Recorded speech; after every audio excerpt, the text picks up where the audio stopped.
Among the parting admonitions to the church at Thessalonica, Paul threw in 4 different practices that the body of Christ should always participate in. Good morning, I'm Pastor Ernie Lewis of the Blue Point Church in Sisney, Illinois, with your thoughts for Wednesday. In 1 Thessalonians 5, 12 and 13, the body of believers was reminded to esteem the leadership of the church. But they were also responsible to all the other members around them.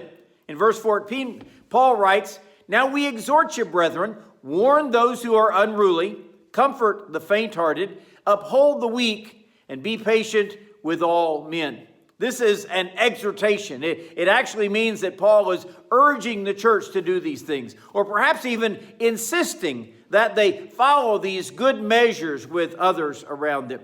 First of all, he says, we're speaking to the brethren. Now, that means that they are fellow believers. They're part of this family of God, and all these admonitions should be given with love. The first admonition, he says, is to warn those who are unruly. This is the group that Paul says had become undisciplined in their testimony to others. Now, after Paul had worked day and night as a missionary, carrying the gospel and making a living as he traveled, we can see why he was very frustrated with those who would not work. They may have had an unfounded belief that they should just sit around and wait for the Lord to come again, because after all, he might come at any day. But Paul says what they have actually become is busybodies. They are insubordinate to discipline within the church. So he tells the church to warn them. As a matter of fact, in one place, Paul says, if you refuse to work, then you don't eat. I mean, the church has no responsibility to take care of your needs if you are not going to help yourself.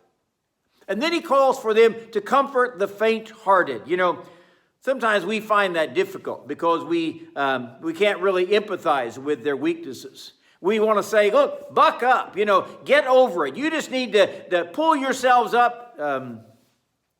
It doesn't always work that way. They may be sinking without hope, or they may be so overcome by some bereavement that they just can't get back on track. So Paul says we need to comfort them, offer some encouragement along the way. And then he says to uphold or support the weak. Now, these may be weak physically, that they actually need our hands and feet to come along and help them from time to time.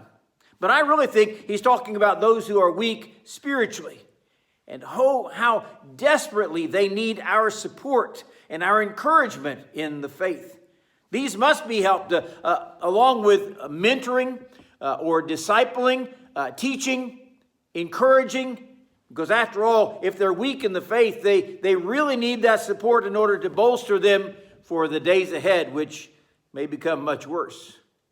And the final admonition here is to be patient toward all men. We cannot lose our patience when it comes to helping the brethren, or when it comes to encouraging someone, or trying to warn someone, or upholding or supporting. All these things take patience.